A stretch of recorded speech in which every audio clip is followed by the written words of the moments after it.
Selama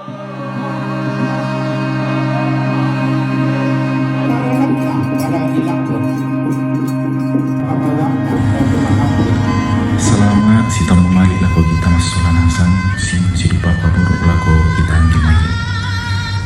Tilang pegangan bagi kaleku aku untuk di sana real di mahasiswa psikologi Universitas Wisowa angkatan 2023. Batunan aku mua kumpul ite dalam pemipa tampak tugasna pelajaran bahasa Indonesia yang itu pelajaran bahasa daerah nah budaya lokal. Dan pada kesempatan ini saya akan menjelaskan tema yakni upacara Rambu Solo yang dikenal di masyarakat Toraja. Toraja merupakan salah satu kabupaten yang berada di Sulawesi Selatan. Salah satu kearifan lokal yang terkenal dari Toraja adalah adat istiadatnya, yaitu Rambu Tukar dan Rambu Solo. Rambu Tukar diartikan sebagai sukacita atau syukuran, sedangkan Rambu Solo diartikan sebagai duka cita atau kematian. Namun pada kesempatan ini saya akan menjelaskan terkait dengan upacara Rambu Solo atau Aluk Rampe Matampuk.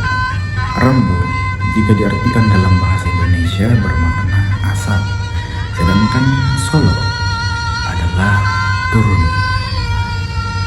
Dan jika melihat dari segi pelaksanaannya, upacara Rambu Solo dilaksanakan pada pukul 12 hingga matahari terbenam. Bagi masyarakat Toraja memaknai upacara Rambu Solo sebagai perayaan hidup yang artinya bahwa hidup dan mati tidak bisa terpisahkan. Upacara Rambu Solo terkesan sebagai upacara yang terpenting sehingga mereka betul-betul mempersiapkan dan wajib melaksanakan setiap ketentuan dalam pelaksanaan upacara adat Rambu Solo sesuai dengan status atau strata yang melekat pada diri seseorang selama masa hidupnya. Hal tersebut dapat dimengerti karena dalam pandangan hidup orang Toraja, kematian adalah titik awal kehidupan baru di alam lain yang sering disebut buya atau surga dalam pemahaman Aluk Todolo. Dalam Rambu Solo, hewan yang paling banyak dikorbankan adalah babi dan kerbau. Ada 3 faktor yang melatar belakangi mengapa begitu banyak kerbau dan babi yang dikorbankan dalam upacara pemakaman Rambu Solo. Faktor yang pertama adalah faktor religi. Orang Toraja meyakini bahwa roh dari hewan yang disembelih itu akan menjadi bekal dan harta kekayaan dari roh yang meninggal di buya. Dan faktor yang kedua adalah faktor prestis, bahwa orang Toraja harus mengikuti kasta atau status yang melekat pada dirinya selama masa hidupnya. Yang ketiga, faktor ekonomi. Faktor ini ikut menentukan proses upacara Rambu Solo karena jumlah hewan atau kerbau yang dikorbankan itu menunjukkan bahwa keluarga tersebut mampu. Terdapat jenis atau macam-macam pelaksanaan dari upacara Rambu Solo dan jumlah hewan yang dikorbankan. Yang pertama, didirikan pangkong bayi, atau ketika dikubur tidak memotong apa-apa dan orang hanya datang memukul atau membunyikan kandang babi. Yang kedua, disilih. Jumlah hewan yang dikorbankan adalah 1 ekor babi. Yang ketiga, diwayapa. Jumlah hewan yang dikorbankan adalah 4 ekor babi. Yang keempat, ditirung tunggal. Nah, jumlah hewan yang dikorbankan adalah 1 ekor kerbau. Yang kelima, dipetelung bumi. Jumlah hewan yang dikorbankan adalah 3 ekor kerbau. Kemudian yang keenam, Mak Papi Tembongi. Jumlah kerbau yang dikorbankan adalah sebanyak 9 ekor kerbau. Yang ketujuh, Alu Perpasan. Jumlah hewan yang dikorbankan adalah sebanyak 12 ekor kerbau.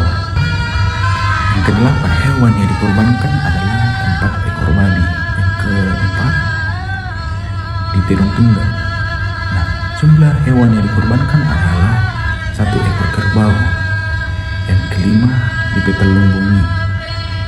Jumlah hewan yang dikorbankan adalah 3 ekor kerbau. Kemudian yang keenam, Mak Papi Tembongi. Jumlah kerbau yang dikorbankan adalah sebanyak 9 ekor kerbau. Yang ketujuh, Alu Perpasan. Jumlah hewan yang dikorbankan adalah sebanyak 12 ekor kerbau. Yang kedelapan, Rapasan Sundun. Dan jumlah kerbau yang dikorbankan adalah sebanyak 24 ekor. Dalam pelaksanaan tahapan-tahapan upacara Rambu Solo, tingkatan status atau strata itu tidak bisa dipisahkan, karena dari status atau strata itulah yang menjadi penentu tingkatan mana yang harus dilakukan. Adapun tingkatan status atau strata dalam masyarakat Toraja itu sering disebut sebagai tanah. Tanah terbagi menjadi 4 bagian. Yang pertama, tanah Kuakua. Yang kedua, tanah Karurung. Yang ketiga, tanah Basi. Yang keempat, tanah Bulawan. Tanah Kuakua diartikan sebagai kasta hamba. Tanah Karurung diartikan sebagai kasta rakyat atau rakyat merdeka. Tanah Basi diartikan sebagai kasta bangsawan menengah.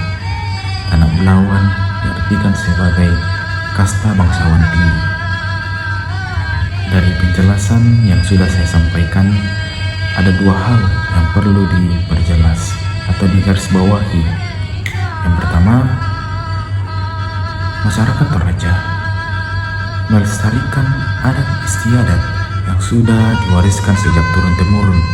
Yang kedua, terlepas dari tingkatan status atau strata, pelaksanaan upacara Rambu Solo yang mengeluarkan biaya yang cukup fantastis, ratusan juta hingga miliaran rupiah, itu murni dilakukan sebagai ucapan terima kasih kepada keluarga yang telah meninggal. Jadi yang mutu jona pesananku ku parampo tu jona ada anak Toraya yang mutu Rambu Solo, jangan lupa nayate batuanan ku parampo mengadil orangan ni kapesanan tu jona ada na Rambu Solo. Sia umbangun tu kamamagiranta laun tanda itu ada anak Toraya. Pada moto kurres semangat.